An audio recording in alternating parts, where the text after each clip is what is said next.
残酷な天使のように Hiya! Penguin Truth here, and it's time for a very special episode of Otaku Evolution. Not a very special episode in that I learned about drug addiction or racism, but a very special episode in the sense that it's meaningful to me personally, even more than your regular video. 200 episodes! I finally reached my 200th episode of Otaku Evolution, and 200 is considerably more than the number of viewers I actually have. But who knew I'd bother making it this far after all this time? 200 is a lot of videos, though I doubt you'll be able to watch all of them thanks to copyright dragons. It's probably for the best. Out of 200 videos, I've got like 42 good ones. I would ask that you please like, subscribe, and contribute to my bone dry Patreon that I still have for some reason. For the few viewers I do have, I'd like to take some time out to tell you how much I appreciate you, even the ones that criticize me on things like the sound of my annoying voice and my need for better equipment. I hope to grow my fanbase to at least twice as much I have by my 250th video, which would be around, 10, 12 viewers? We have a lot of fun here mocking my failure. But this is still a landmark video regardless of who watches it, so I wanted to do something special for it. I wanted to review one of my all-time favorite anime, one that it's been kind of crazy that I haven't gotten to yet. And even though it's one of the, if not the, most talked about, analyzed, and in some cases overanalyzed anime title, it's about time I finally get to Neon Genesis Evangelion. It was, let's say 1999, and a couple of my cousins introduced me to a few anime I'd never heard of before. Flame of Recca, Violinist of Hamelin, and Serial Experiments Lane were among them. But so was a show that, like Lane, expanded my view of what anime could accomplish. It was Neon Genesis Evangelion, and I watched attentively at as many episodes as I could before my visit ended. At the time, I was watching mostly Pokemon, Dragon Ball Z, and a smattering of anime on the Sci-Fi Channel. Nothing particularly groundbreaking in the story and themes department. To me, anime was mostly stylized cool, and the hardest I ever thought about it was maybe Ghost in the Shell. Neon Genesis Evangelion was an anime that grabbed me almost immediately. It completely blew away most of, if not all, the anime I was watching at the time, and I had to know more about it. So I took to the internet, where it was already being put underneath a magnifying glass by nerds like me. And reading the analysis, I thought, wow, it's so cool that there's an anime that's this deep and symbolic. I hadn't watched all of Evangelion at this point, though. I didn't have a DVD player at the time, and I didn't have enough money to buy all the VHS tapes, so I bought the first one and played it over and over again. I read episode summaries to get the gist of the later episodes until I could finally watch it all. And when I did see it all, I was thoroughly impressed, if slightly confused. I currently own the DVD box set, the Platinum Edition ThinPad Collection, which has gone up greatly in value since I received it as a Christmas gift. But for the purposes of this review, I'll be using the Netflix version, and I'll get to that later. There's a new Blu-ray box set coming out this year from G-Kids that I'm planning on getting. Evangelion is one of my favorite anime of all time, certainly in the top 5 as of this video, but its place on the list has fluctuated over time, up and down. Still, it never drops off, or so far down it might as well just be something I like, rather than cherish. And it's about time I finally get to this series on this show. I've been putting it off a long time and considered reviewing the Rebuild movies in its place, but that would be taking the easy route. No, I have to talk about the TV series to really get into Evangelion for an audience. Part of understanding Evangelion, at least as a phenomenon, if not the TV series itself, is getting to know its creator, Hideaki Anno. As I mentioned in a previous review, Anno answered an ad in Animage to work on the animation for Nausicaa of the Valley of the Wind, and formed a bond with Hayao Miyazaki. In 1984, he became one of the several co-founders of the animation studio Gainax, and animated the explosion effects for my favorite anime movie, Royal Space Force: The Wings of Oneames. A movie that, while today enjoying relative critical praise, wasn't a hit at the time. But hey, Miyazaki liked it. A sequel to Royal Space Force, Uru in Blue, was originally planned to be directed by Anno, but production budget issues led to the project's suspension in 1993. Since then, the original film's director, Hiroyuki Yamaga, has attempted to resurrect the project, but without Anno's name attached. Anno did get the TV series Nadia the Secret of Blue Water up and going in 1990, which was well received, but the failure to put Uru in Blue in motion, as well as the stress of working on Nadia, shut the man down creatively for years. It was a dark period in Anno's life. One day, a thought came to Anno's mind. I can't run away. Not running away was a major theme in his next production, Evangelion, which he was inspired to make. The show would reflect the dark period in Anno's life. Evangelion was made in a collaboration between Gainax and King Records, and along the production timeline changed conceptually to fit Anno's mood and interests. However, Anno and Gainax ran into some setbacks because of the changes. Deadlines shadowed the work, and there were insufficient numbers of staff working on it. Anno chose, perhaps for theme, but also for time, to use a lot of abstract representation. The final 2 episodes have been especially criticized for seeming like the production ran low on budget. It was also because of Anno's budding interest in psychology that shaped the latter half of the series. It went from referencing Space Runaway Ideon and Ultraman to referencing Freud and Kierkegaard.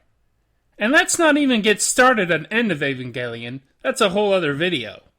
The later parts of the show examine the sickness of the characters, their imbalances and self-loathing, becoming so character-driven that the finale was entirely driven by the characters' fractured psyches. Unlike Space Battleship Yamato and Mobile Suit Gundam, Neon Genesis Evangelion caught fire with the public almost immediately. 10 million people tuned in for the final episode, which, while criticized, sparked discussion, which Anno probably wanted. It received the Animation Kobe Award in 1996, the Nihon Taisho Award in 1997, and has influenced writers and animators the world over. The Evangelion IP has generated $14.9 billion, much of it from pachinko games alone. So when I call Evangelion popular, it doesn't even begin to describe it. It's not doing Pokemon numbers, but it's outdoing Final Fantasy. Set in the aftermath of a great calamity known as Second Impact, Evangelion takes place in the city of Tokyo 3, where giant beings called angels attack.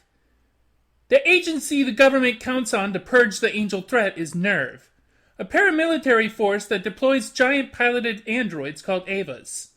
The Eva Units are all piloted by 14-year-olds with a mysterious connection to them. Hijinks ensue. And by hijinks, I mean soul-crushing tragedy. The angels come in various different forms, some more humanoid, but mostly unconventionally shaped. They all have a barrier that protects them, their absolute terror, or AT field. The Eva Units can destroy them because they can generate their own AT fields. Very little is known about the intelligence of the angels, as they seem to be after something, but few can communicate with humans. And they tend to be defeated when their cores are breached. Nerv's HQ is a massive underground space called the Geofront, and is commanded by Gendo Ikari, glove enthusiast and father of the year. Nerv's operations are just barely clandestine, owing to the fact that they employ giant robo-monsters to fight other monsters, but they still have plenty of secrets. One of Nerv's secrets is that they're actually doing the bidding of an even shadowy-er cabal of puppet masters, the Illuminati-like cede, who have their own plans for the future of humanity in the Human Instrumentality Project. What is the Human Instrumentality Project? I can't really explain it without spoiling the end, not to mention the movie End of Evangelion, which, as I said, is a separate video altogether. For the series' purpose, without too many spoilers, just be aware that cede is always working in the background to ensure prophecy is fulfilled. Our main character is Shinji Ikari, the Nerv commander's son and pilot of the Eva Unit 1. He was abandoned by his father as a child, and only reunited with him when the older Ikari had some work for him. That is, piloting the Eva. As you might imagine, the relationship is complicated. Shinji himself is neurotic, uneasy, and fragile. He closes himself off from other people, and tends to run away from pain instead of confronting it. At the same time, he longs for approval from his father, so he continues to pilot the Eva in hopes of hearing words of praise. It's these contradicting feelings towards his lot in life that cause much of Shinji's discomfort. Because he has no real sense of family or home, he has no anchor in life, so he sees himself as unimportant. I am keeping it up. I have kept it up. Someone please be kind to me. I fought so much. I've been at this for so long. Someone please take care of me. Please! I need you to be kind! Shinji Ikari is a bit of a controversial character. You've all seen the "get in the damn robot" Shinji meme, right? A lot of people find Shinji's lack of self-propelled heroism, his absence of showy badassery, his hesitance to engage, to be signs of a character that lacks any fortitude, and thus it making it difficult to sympathize with him, because we all expect the heroes of our anime to be just that, heroic and stalwart. But Shinji is a mess, a shuddering, quivering mess of a human being with deep psychological problems that deny him that sense of active heroism. And if you find that makes him uninteresting or unentertaining, that's one thing. If you find that makes him unsympathetic, however, might I suggest you reevaluate your standards for heroism? Shinji isn't typically outwardly heroic in the classic sense, but I think you'll find that very often he does get in the damn robot, a lot more than your average 14-year-old boy would. And while his reasons are complicated by his difficult relationships, he does have an understated courage that belies his supposed cowardice. He is instead vulnerable and complex, not some garish cookie-cutter weakling, constantly mewling with obnoxious pusillanimity. Shinji Ikari presents himself as a coward because he believes himself to be, not because he lacks the will, but because he lacks certainty about his place in the world, and there's a difference between that and mere cowardice. Shinji is a layered character that I find personally fascinating and can think of no more appropriate lead for a show like Evangelion, which is steeped in the exploration of the psyche. Father. Why are you here?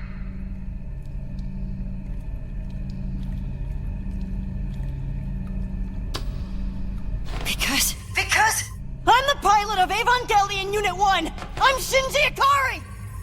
Masato Katsuragi, field commander of the Eva pilots and operations director of Nerv, is also a person of contradictions.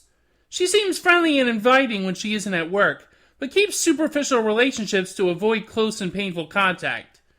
Her lifestyle of slovenliness and heavy drinking is like a big red flag keeping most people at a distance. Despite this, she takes guardianship of Shinji and later Asuka. Like Shinji, Masato has a complicated relationship with her father, who in her case is deceased, having died rescuing her from Second Impact.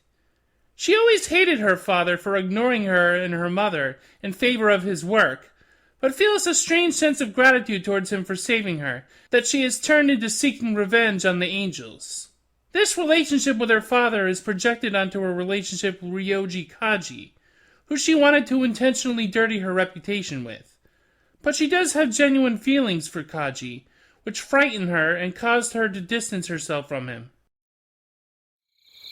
No, that's the problem. I didn't choose. All I did was run. I just wanted to run away from my father's curse. I'm no different from Shinji. I'm such a coward. I'm sorry, Kashi. I'm dumping all this on you because I'm drunk. That's enough. I'm a child. How could I ever talk down to Shinji? That's enough. All I ever do is look for help in men when it's convenient. I'm doing it right now. I have no shame at all. Masato responds to the conflict with a superficial sexual catharsis. This causes her to, what seems like, make a pass at Shinji in a later episode when the tension in Shinji's life is at a boil. This moment is clearly more about her than Shinji. He instinctively shrinks away from any affection, but Masato is the one who makes advances on a vulnerable Shinji because it's the only way she knows how to handle that kind of sorrow. There's more to this in End of Evangelion, but as I said, that's another video. Even though Masato isn't an Eva pilot, she plays a key role in the series and Shinji's development. She's one of my favorite anime characters because of her complexities and the ability to push aside most of her psychological issues to complete a mission. The older I get, the more the answer to Asuka or Rei becomes Masato. Sense of privacy? There's not even a lock on this thing. What kind of house is this? Seriously. Japanese try their best to be considerate and perceptive of others. Misato. Welcome home. Glad to see the two of you have already started. Started? What? Prepping for the next operation. What for? The face that launched a dozen imitations, Rei Ayanami has been described as the most influential character in modern anime. Of course, when that was first said, it was several years ago, so the Rei type isn't as ubiquitous as it once was. Rei is the pilot of Eva Unit 0, the prototype Evangelion. Her somewhat alien, enigmatic appearance and taciturn but somehow nurturing essence has made her incredibly popular among the fandom. It's even to a concerning degree with which the character is merchandised and, indeed, fetishized by the Japanese public, never mind the anime fandom at large. But what of the character herself? Does she justify all the fawning affection of the fans by being a well-developed and charming presence in the narrative? Well, yes and no. Rei is a mysterious figure. She was the only active Eva pilot at Tokyo 3's Nerv HQ until the arrival of Shinji. Injured in an activation test for Unit 0, she was set to pilot Unit 1 until Shinji acquiesced to do so. She's a person with a very distant nature, not making friends, usually on her own. Despite her inability to engage with others on a personal level, she seems to have a close connection to Shinji's father, which Shinji finds difficult to understand. As far as her piloting goes, Rei considers it as basically her only bond with humanity. She has very little sense of self, and is almost self-destructively courageous as the result of having very little self-worth. And yet she has faith and confidence in the work of Shinji's father. Don't you have any faith in the work your father's doing? Of course I don't! Not in a father like him.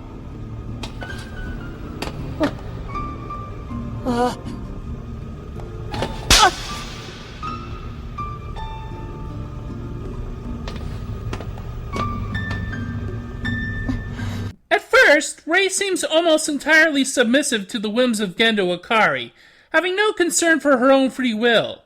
As she comes to know Shinji, she dethaws quite a bit and changes slightly over time, finding herself emotionally attached to the people in her life, especially him. But always does she have a sense of expendability, whether it's out of mere capitulation or out of genuine concern for others. Because of this, she keeps a disconnected sense of humanity, taking an outsider's view of individuality. Fitting, then, since outside of Evangelion, you couldn't spit without hitting a Rei type. I've been through various stages of thought and opinion on Rei Ayanami over time. Unlike with others, Rei had very little initial impact or left much of an impression on me.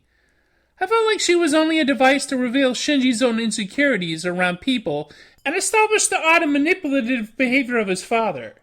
I even grew contemptuous of her later on, based largely on what I felt was an unearned popularity for an understated personality, seeing her as little more than the same puppet Asuka accused her of being. But now I have a bit more of a nuanced take on Rei, that while in some ways her potential as a character is unfulfilled, never really staking a solid presence or will even compared to Shinji, she has become a character that has let me understand a lot about the psychology of Evangelion, about its themes such as identity and perspective. So in that, I have come to appreciate Rei. Loneliness. Loneliness. I don't understand. You don't want to be alone. There are so many of us, but you're alone and you hate it. That's what loneliness feels like. But that's your heart you're feeling. It's yours that is full of sadness. You're feeling it. The girl in red, Asuka Langley Soryu, was designed to be Shinji Ikari's desire for the female sex, according to character designer Yoshiyuki Sadamoto. She was inserted in the narrative to, at first, lighten the atmosphere with her dazzling flamboyant personality. It was when Anno wrote the line for Asuka, "Are you stupid?" that he truly began grasping the character. Because of Anno's change in interest during the production of the series, making it more introspective, he inserted a superiority/inferiority complex into the character. While not as popular as Rei, Asuka is also extremely well received among the fans of the show, and even those outside of that, owing perhaps to her go-getter attitude. Asuka is the seemingly boundlessly self-assured pilot of Eva Unit 2. As she is quick to point out in her initial appearance, her Evangelion is the first production model, built specifically for combat with the angels. She is somewhat a prodigy, having graduated from college in her early teens, only attending Japanese high school to learn the different kanji of the language. She loves to take point in any given mission, often far more prepared or indeed excited to fight the angels than her peers. Initially under the custody of Ryoji Kaji, Asuka has an infatuation with the older man, which she is dismayed he doesn't return. Feeling herself too mature for her classmates, Asuka spends a lot of time with the class representative, Hikari. She has a complicated relationship with Shinji, who she likes but is too proud to admit her feelings for.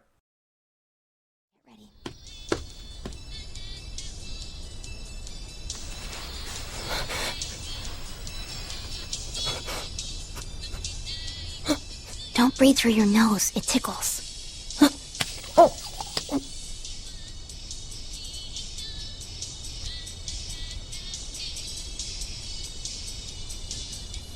Pride is the key word when it comes to Asuka.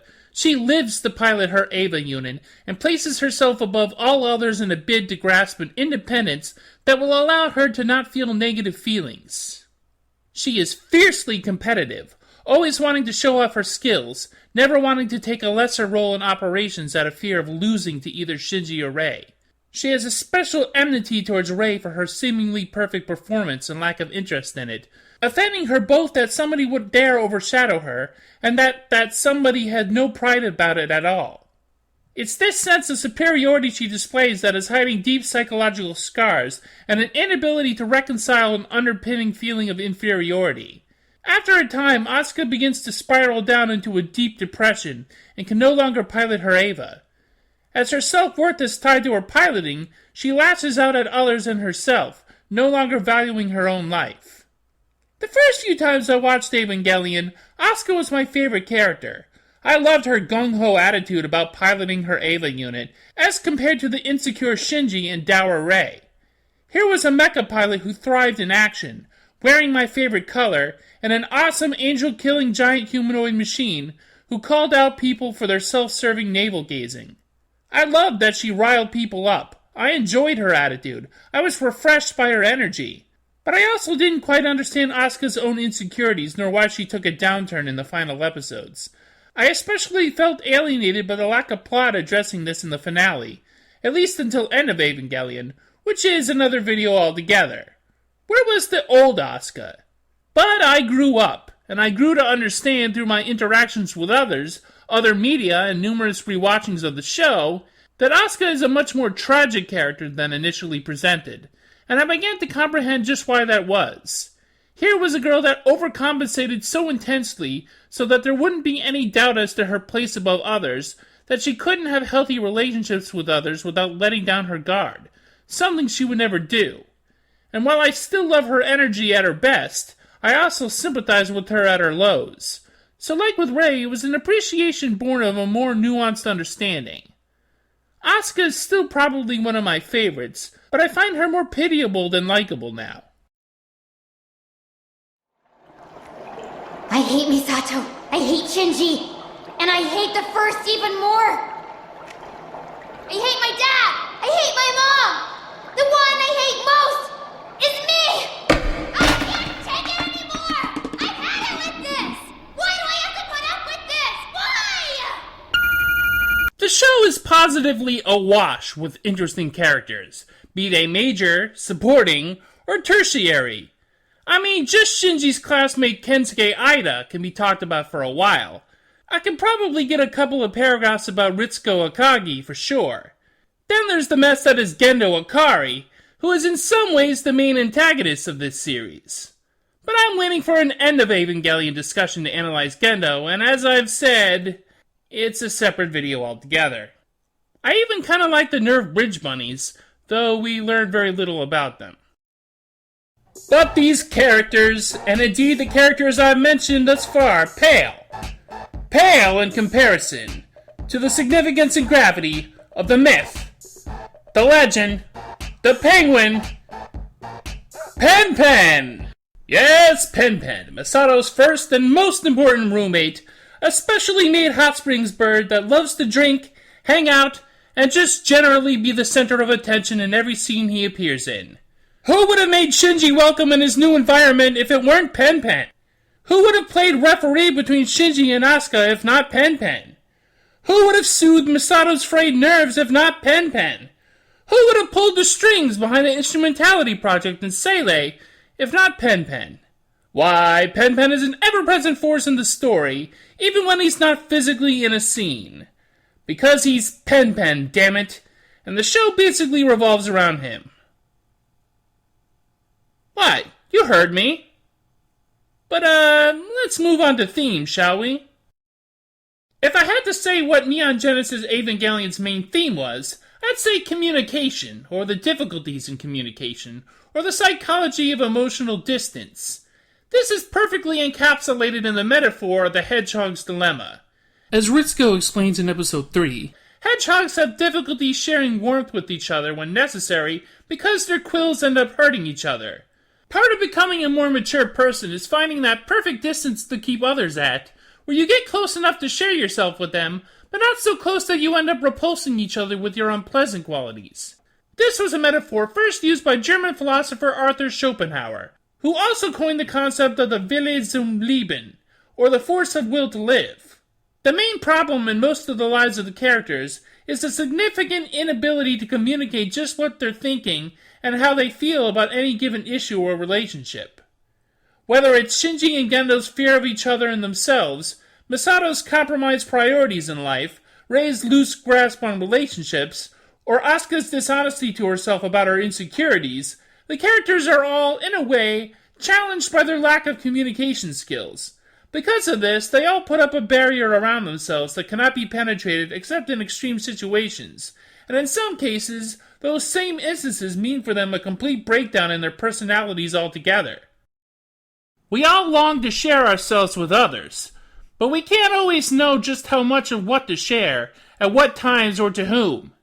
This is a common problem, a burden of humanity we all carry, the barriers we place around ourselves to keep us from getting hurt. Some of us give too much and repel others uncomfortable with losing themselves in that addition to their own life. Others can't give an ounce and end up entirely alienated from relationships. Even as alien as the angels are, some are curious about humanity, but their attempts to communicate leave nothing but tragic consequences. This is a macrocosm of the strained relationships of the characters in the show. Another theme is puberty.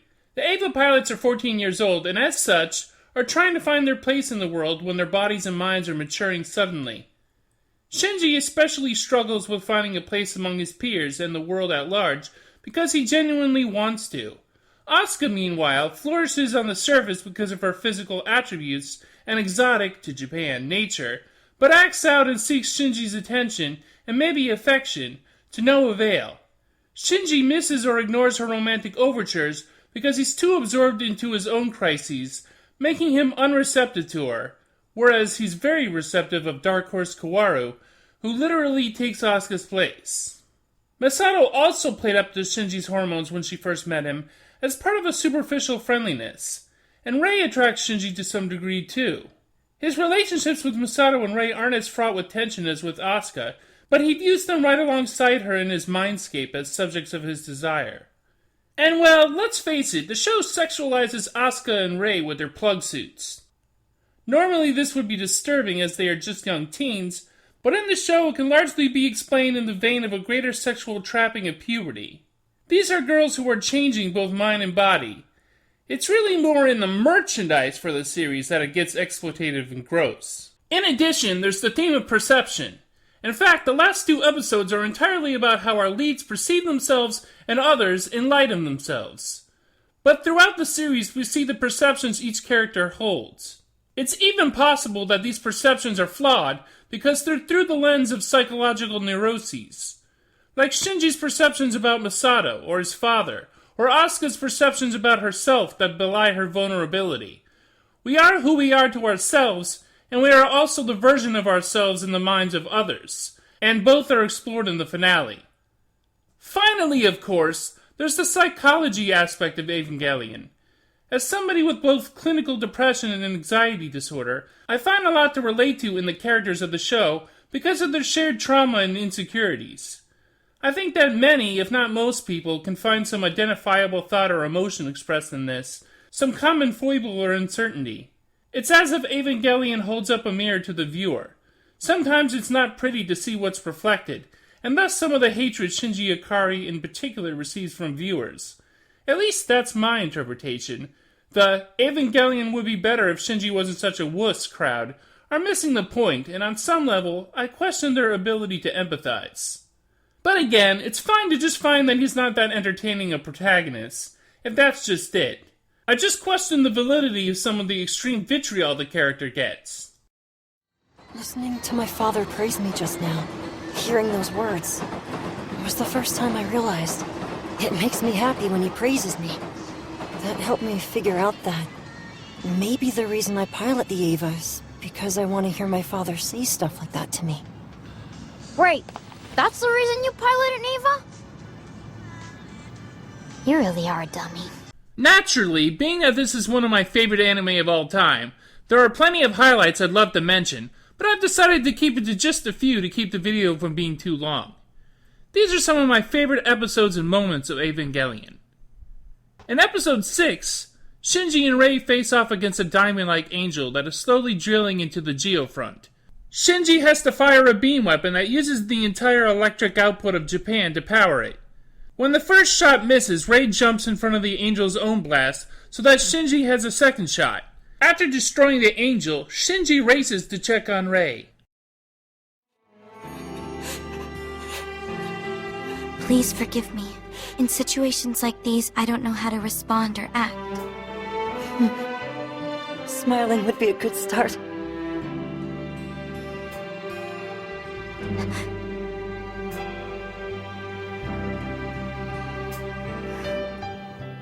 I think episode 9 is my favorite single episode of the show.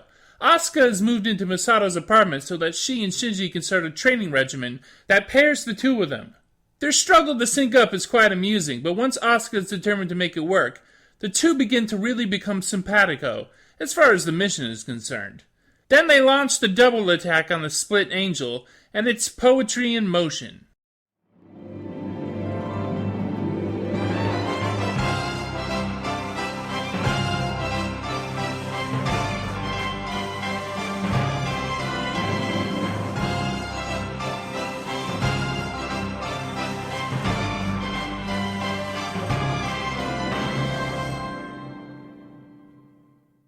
An important storyline involves Asuka's psychological decline as she finds herself overshadowed by Shinji or Rei, and her self-image shatters. This causes her to go on a downward spiral. During this, we have the infamous elevator scene where the shot of Asuka and Rei doesn't move for several moments. It's actually one of my favorite bits because it shows the distance between the two characters. Asuka lashes out at an advice-giving Rei, still too proud to accept any help. What's there to be worried about anyway? The invincible Shinji will save us when an angel attacks. Just leave it to him, because he'll take care of everything. Shinji is the only one that needs to be here. Unbelievable. First Shinji treats me like a wounded dog, and now the clockwork doll thinks she could do the same thing. I really must have lost my edge. I'm not a doll. Shut up! All you ever do is follow orders. I bet you'd kill yourself if Commander Ikari ordered you to. I would. Finding some slight relief through a potential new friendship, Shinji finds himself drawn towards Kaworu, the mysterious new pilot of the Unit 2. Commiserating with each other at night, Kaworu reaches out to Shinji emotionally in a way he's unused to. You don't like other people? It's not that. Just don't care, I guess. But I always knew I didn't like my father. I wonder why I talk about things like this with him. I was thinking that perhaps I was born just so that I could meet you. Well, with that out of the way, let's talk about how Eva sucks. What, did you think this was just going to be a glowing review of the series, uncomplicated and uncritical? Nah. Evangelion is complex, and so is its legacy. Let's look at some of the show's flaws. There are a few. First of all, let's get this out of the way. Abstraction can be useful to describe a concept or idea, sometimes even more than just showing or explaining it normally. But abstraction doesn't automatically equal deepness or profundity. If the abstract images being used are clearly being used because of a rushed production or simple aesthetics instead of a genuine dedication to the idea, it will come off as superficial and artificial. Symbolism is the idea aesthetic. Symbolism could be very useful to represent ideas beyond or behind the main narrative. But when symbolism is chosen almost at random, it again comes off as unprincipled and thus superficial. Evangelion is full of Christian iconography that is basically meaningless. Well, largely meaningless in the sense of Christian ideas, and perhaps an overreach as symbolism beyond it. Assistant Director Kazuya Tsurumaki has said that the Christian imagery in Evangelion was basically used to distinguish the series from the other mecha shows. There is no Christian meaning to the show. It's pure aesthetic. It could have been any religion. The staff at Gainax just chose one that was exotic to the Japanese. This comes across as disingenuous, and one can't help wonder if the Christian symbolism even has any meaning aside from Christian ideas. I'm sure a lot of it is just window dressing. I'll go more into this when I finally review End of Evangelion, which, guess what, is another video altogether. Another problem with Evangelion is that, honestly, it's not all out there on the table. Some of the basic information about the background of the show can be found in secondary sources. Pretty important information too, like the origins of the angels, and the first ancestral race, and the white and black moon, which are especially important to watching End of Evangelion.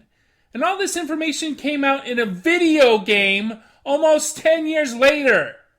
Sure, it's possible to understand the basics of the series without it, but it would have been so much clearer if this information had been dispersed into the show proper.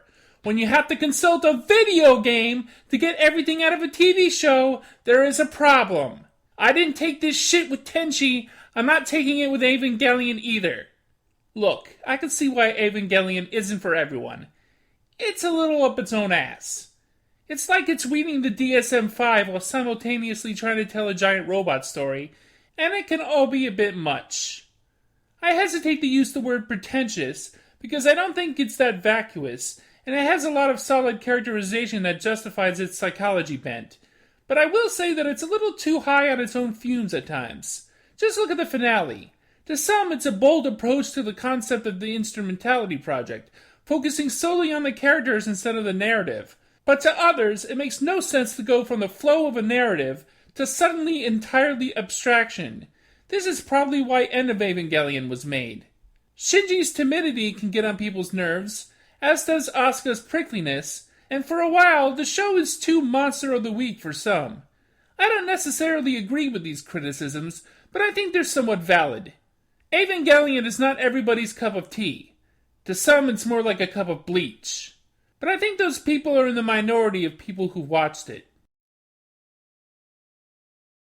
Let's talk about the English dubs for a bit. You've probably noticed that I'm using clips from the VSI dubbed version of Evangelion that streams on Netflix, instead of the ADV dub. Now, I've been led to believe that Studio Kara, Hideaki Anno's own studio that does the rebuild movies, basically commissioned and oversaw the newer dub. I don't think that's as relevant as why I truly prefer it though, nor does it necessarily make it the better dub, just because Kara may have had a hand in it. My preference for the VSI dub is merely my personal admiration of the voice acting of the dub that I feel surpasses the voice acting in the ADV dub of old. I won't go any further than that until my next video. I'm not certain what dub or dubs will be on the G-Kids Blu-ray set. Part of me is hoping for both, just to put the controversy to bed and let everyone be satisfied. Another part of me, however, wants to sell my Platinum Edition DVD set, which has the ADV dub, for a lot of money. I hope G-Kids at least restores Fly Me to the Moon. We'll show them. Misato and Rei will be totally blown away by how good we are. This isn't about impressing people. Why aren't you more gung-ho about this? Be a man for once. I'll show them. They're gonna pay. No one gets away with taking a shot at me like that. There's There's a lot to appreciate about Neon Genesis Evangelion, from its rich characterization, compelling if not always clear plot, the psychological elements and philosophical musings, some specific concepts that make it stand apart from other mecha shows, like the origins of the Evas, the dummy plug system, the Duroc Sea Angel, and the various mysteries that unfold. Sure, it's not perfect. It can be a bit too convoluted, and tries too hard to impress. But it's one of the most memorable, influential anime of all time. An important anime. It's an important anime to review, and I held off for a momentous occasion to do so. I'm proud to present my thoughts and feelings on this title for my 200th episode. No